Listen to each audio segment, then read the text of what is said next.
In the time of King Xerxes, he ruled over many regions from India to Egypt. King Xerxes was sitting on his throne in the citadel of Susa, and he held a big banquet for all his nobles and officials.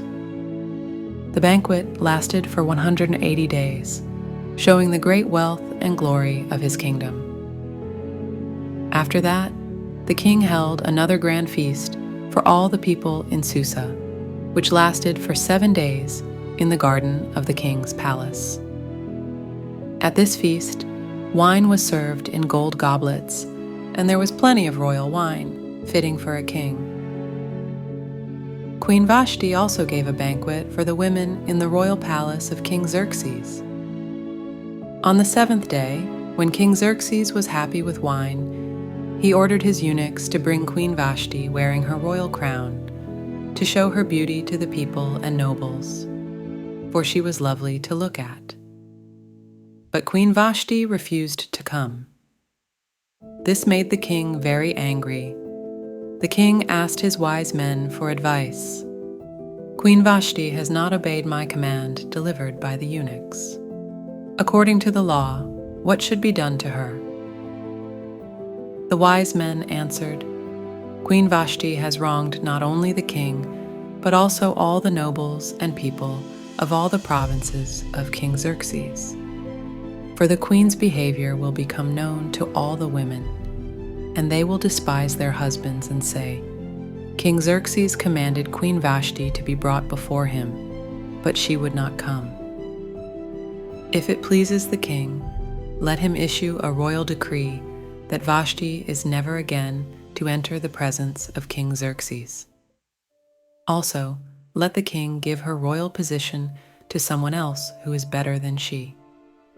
Then, when the king's edict is proclaimed throughout his vast realm, all the women will respect their husbands, from the least to the greatest.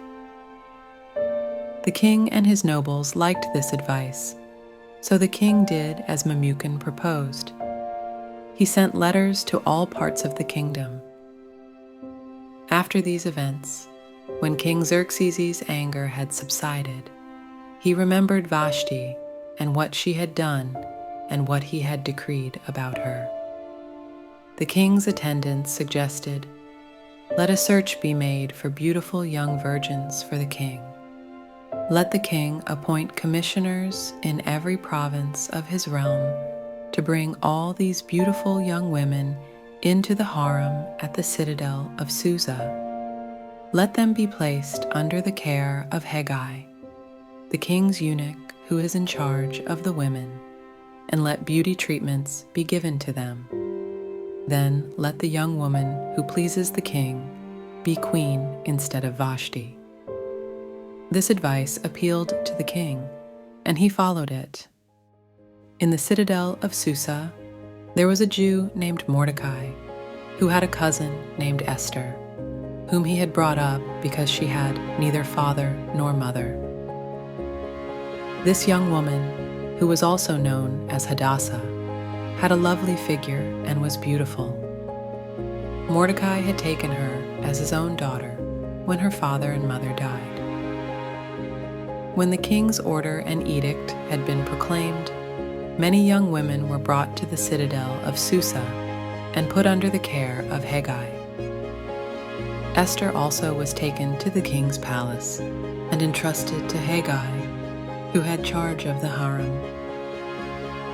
Esther had not revealed her nationality and family background because Mordecai had forbidden her to do so.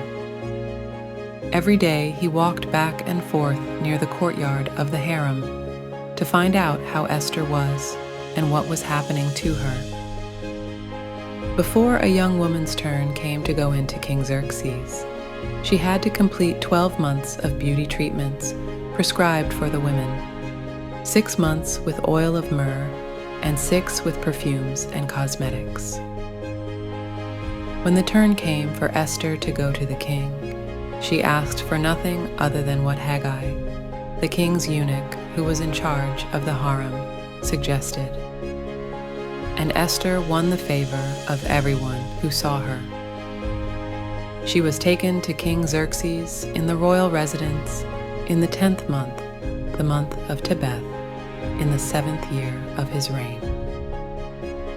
Now the king was attracted to Esther more than to any of the other women, and she won his favor and approval more than any of the other virgins. So he set a royal crown on her head and made her queen instead of Vashti. And the king gave a great banquet, Esther's banquet, for all his nobles and officials. He proclaimed a holiday throughout the provinces and distributed gifts with royal liberality. Esther had kept secret her family background and nationality, just as Mordecai had told her to do, for she continued to follow Mordecai's instructions as she had done when he was bringing her up. At that time, Mordecai was sitting at the king's gate when he overheard two of the king's guards, who were angry and plotting to kill King Xerxes. Mordecai found out about it and told Queen Esther. Esther reported it to the king, giving credit to Mordecai. The matter was investigated, and it was found to be true, so the two guards were executed. This was recorded in the King's Chronicles. After these events, King Xerxes honored Haman, promoting him above all the other nobles. All the royal officials at the king's gate knelt down and paid honor to Haman, as the king had commanded. But Mordecai did not kneel down or pay him honor. When Haman saw this, he was filled with rage. Haman decided that punishing Mordecai alone was not enough. He wanted to destroy all the Jews in the kingdom, who were Mordecai's people. Haman told the king, "There is a certain people who do not obey the king's laws. It is not in the king's best interest to tolerate them. If it pleases the king, let a decree be issued to destroy them." The king took his signet ring from his finger and gave it to Haman, saying, "Do with the people as you please." So Haman issued orders in the king's name, sealed with the king's signet ring, and letters were sent to all the provinces. The letters decreed that on a certain day all Jews were to be destroyed. When Mordecai knew all that had been done, he tore his clothes, wailing loudly. There was great mourning among the Jews in every province where the king's order had been proclaimed, with fasting, weeping, and wailing. When Esther knew that, she was in great distress. Mordecai explained everything to Esther and told her about Haman's plan to destroy the Jews. Esther said to Mordecai, "All the king's officials and the people of the royal provinces know that any man or woman who approaches the king in the inner court without being summoned faces death unless the king extends the gold scepter to them and spares their life. But it has been 30 days since I was called to go to the king." Mordecai replied, "Do not think that because you are in the king's house, you alone will escape. If you remain silent at this time, help and deliverance for the Jews will arise from another place, but you and your father's family will perish. And who knows but that you have come to your royal position for such a time as this?" Then Esther replied to Mordecai, "Please go, gather together all the Jews who are in Susa and fast for me. Do not eat or drink for 3 days, night or day. I and my attendants will fast as you do. When this is done, I will go to the king, even though it is against the law. And if I perish, I perish." So Mordecai went away and did everything Esther had ordered.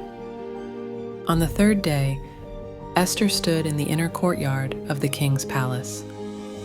When the king saw Queen Esther standing there, he held out his gold scepter to her. Esther approached and touched the tip of the scepter. The king asked, "Queen Esther, what do you want?" Even if it is half of the kingdom, it will be given to you." Esther replied, "If it pleases the king, come today with Haman to a banquet I have prepared for you." The king said, "Bring Haman quickly so we can do as Esther asks." So the king and Haman went to the banquet Esther had prepared. At the banquet, the king asked Esther again, "What is it you want? What do you wish for?" Esther answered, "If it pleases the king, come with Haman again tomorrow to another banquet I will prepare. Then I will answer the king's question." Haman left the banquet happy, but when he saw Mordecai at the king's gate not bowing down or showing respect, he was filled with rage. However, Haman controlled himself and went home. He boasted to his wife and his friends about his great wealth, his many sons, and all the honors the king had given him, including the special invitation from Queen Esther.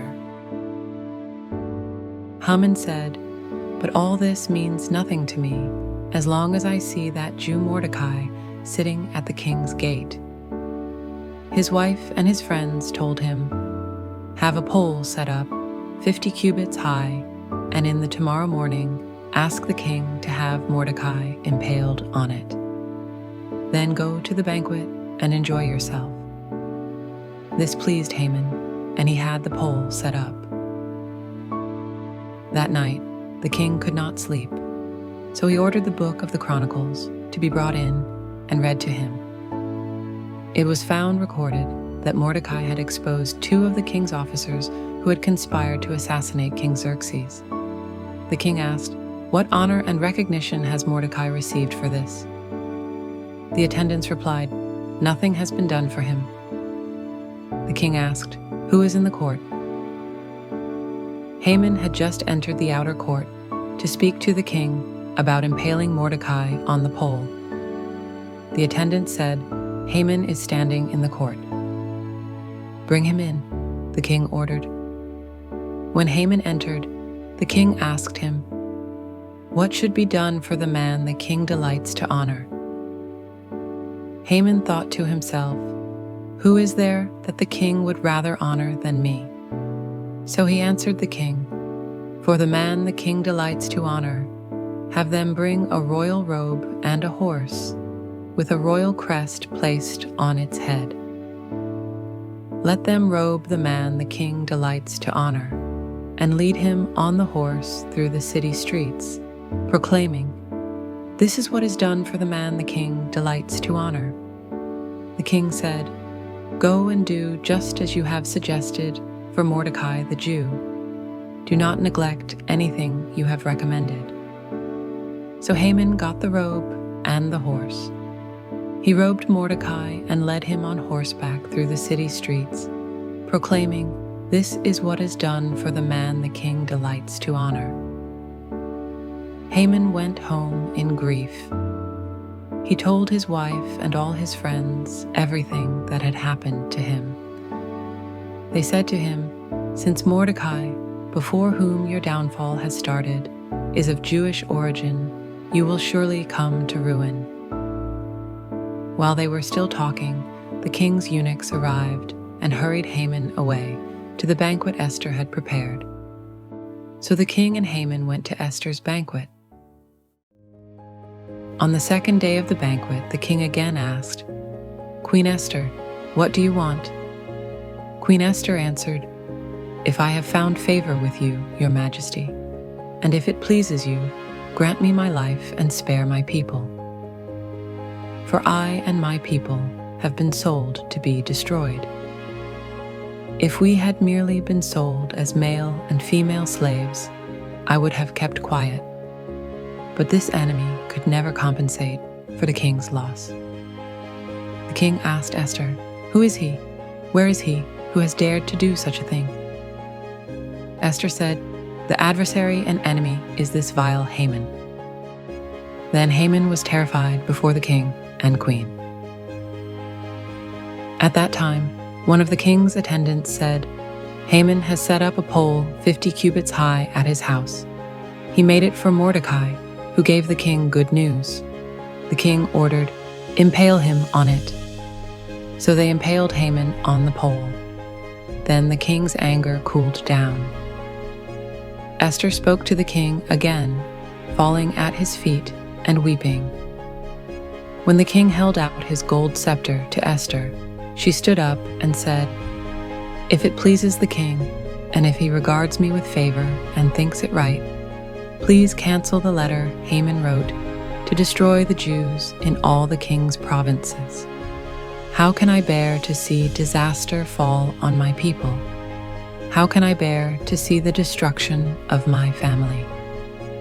The king replied to Esther and Mordecai the Jew, "Write another decree in the king's name on behalf of the Jews as seems best to you, and seal it with the king's signet ring."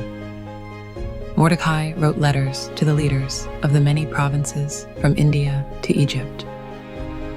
In these letters, the king allowed the Jews in every city to gather and protect themselves. They could destroy any armed force of any nationality or province that might attack them, and they could take the property of their enemies.